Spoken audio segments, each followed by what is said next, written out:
आज के इस दौर में हर इंसान डर से घिरा हुआ है। किसी को डर है जॉब छूट जाने का, किसी को डर है बिजनेस डूब जाने का। दुनिया रुक सी जाती है। सवाल ये नहीं होता कि क्या हो रहा है, सवाल ये होता है कि उस समय में आप क्या करेंगे। एक स्टोरी जो आपको कनेक्ट करेगी इन सभी इंसिडेंट से और जो आपको बहुत कुछ सिखाएगी। जब सब कुछ खत्म हो जाता है तब शिव शुरू होते हैं।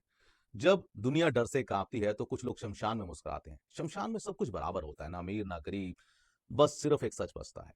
क्योंकि जहां सब खत्म हो जाता है वहां से शिव की शुरुआत होती है। तो स्टोरी में चार कैरेक्टर हैं दोस्तों। पहला कैरेक्टर है मिस्टर रवि और दूसरा कैरेक्टर है मिस्टर अर्जुन और मीरा और चौथे कैरेक्टर है हमारे अघोरी बाबा। घबराया हुआ सा रवि जो एक आम इंसान है कह रहा है कि मेरी नौकरी चली गई है, घर कैसे चलेगा, बस 3 दिन का राशन बचा हुआ है, काम बंद है, अब क्या करें। अगला कैरेक्टर है मीरा का जो एक एम्प्लॉय है और कंपनी लगातार ले ऑफ कर रही है, अगला नंबर उसका भी हो सकता है। अर्जुन एक ऐसा बिजनेसमैन जो जीरो हो गया है, खर्चा कैसे संभालूं, 3 अलग अलग लोग, 3 अलग अलग कहानियां, पर सबका डर एक ही कि अब क्या होगा। ये तीनों लोग अघोरी बाबा से पूछते हैं कि बाबा अब क्या होगा। अघोरी बाबा कहते हैं डर क्यों रहे हो, संकट तुम्हें खत्म करने नहीं आता है, तुम्हें जगाने आता। और तुम तीनों कुछ ढूंढ रहे हो जो खोया ही नहीं है। क्या खोया और क्या बचा ये देखो। अर्जुन को बड़ा गुस्सा आता है और गुस्से में कहता है सब कुछ तो खो दिया मैंने। बाबा कहते हैं अगर सब खो गया, सब खत्म हो गया, तो तुम अभी तक सांस क्यों ले रहे हो। क्या खोया और क्या बचा ये देखो। व्यापार पैसा कमाने के लिए नहीं है, समाज बनाने के लिए होता है। जो समाज को संभालेगा समाज उसे संभालेगा। जो तुम्हारे पास था वो तुम्हारा कभी था ही नहीं, न नौकरी ना पैसा ना शरीर, सब मिट्टी है और सब मिट्टी में मिल जाएगा। तभी रवि बोलता है तो क्या बाबा हम भी बाबा बन जाएं, क्या करें। बाबा कहते हैं जिससे तुम भाग रहे हो ना, अघोरी उसे गले लगाता है, क्योंकि वही सत्य है। अघोरी तन से नहीं, अघोरी मन से बना जाता है। शिव को समझो, शिव विनाश नहीं, शिव परिवर्तन है। जब बाहर की दुनिया बंद होती है तो अंदर की दुनिया खुलती है। मीरा कहती है कि बाबा मैं डर रही हूं, इस डर का क्या करूं। बाबा कहते हैं डर क्या है, जो मेरा था वो चला गया। नौकरी छीन सकती है पर तुम्हारी क्षमताएं नहीं। अगर तुम्हारे पास स्किल है तो दुनिया तुम्हें रोक नहीं सकती है। सैलरी पर जीना मत सीखो, काबिलियत पर जीना सीखो। जब सब कुछ छिन जाए तो समझ लेना कि तुम्हारे पास फिर से खुद को बनाने का एक मौका है।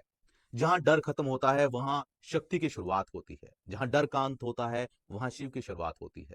Destroy the fear and become a Shiva. Aghori बाबा रवि से कहते हैं कि तुम्हारा डर भूख का नहीं है, तुम्हारा डर है असुरक्षा का। भोजन खत्म होने से इंसान खत्म नहीं होता है, पर जिस दिन हिम्मत खत्म हो गई उस दिन याद रखना सब कुछ खत्म हो जाएगा। भोजन जमा मत करो, समझदारी को जमा करना। डर को मत फैलाना, दूसरों का सहारा बनना। संकट में इंसान की पहचान होती है, ना कि उसकी जेब की। बाबा मीरा को कहते हैं कि मीरा तुम्हारी नौकरी गई है, तुम नहीं। तुमने खुद को एक कुर्सी से जोड़ लिया था, अब खुद को पहचानो। तुम नौकरी नहीं हो, तुम एक क्षमता हो। एक स्किल को सीखो, खुद को बदलो, क्योंकि जो रुका याद रखना वो खत्म हो गया। अघोरी बाबा अर्जुन से कहते हैं तुमने बिजनेस को बनाते बनाते खुद को खो दिया, अब मौका है बिजनेस को नहीं खुद को बनाओ। प्रॉफिट के पीछे मत भागो, जरूरतों के पीछे जाओ। जो समाज को संभालेगा वही टिकेगा। शिव तांडव करते हैं पुराने को मिटाने के लिए नहीं, ताकि कुछ नया जन्म ले सके। ये अंत नहीं, ये तांडव है। रवि को समझ में आया कि डर नहीं, डर से लड़ने की तैयारी जरूरी है। मीरा को समझ में आया कि जॉब नहीं स्किल जरूरी है। और अर्जुन को समझ में आया कि बिजनेस नहीं बिलीव जरूरी है। रवि ने एक नई शुरुआत करी।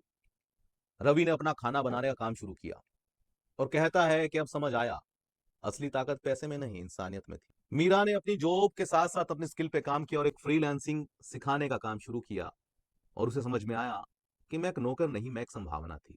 अर्जुन ने अब लोकल जरूरतों के ऊपर एक नया बिजनेस शुरू किया और अर्जुन को समझ में आया कि संकट में मेरा बिजनेस नहीं, मेरा नजरिए को बदला है। हर संकट शिव तांडव है, याद रखिएगा, जो नकली को मिटाता है और असली को जन्म देता है। हर संकट में एक संदेश लेकर आता है, या तुम डर के जियो और या शिव को समझो और बदल जाओ। जब सब खत्म हो जाए तो समझ लेना कि शिव तुम्हारे अंदर जाग रहे हैं। याद रखिएगा इस स्टोरी से कि डर अंत है और समझ एक नई शुरुआत। Thank you very much.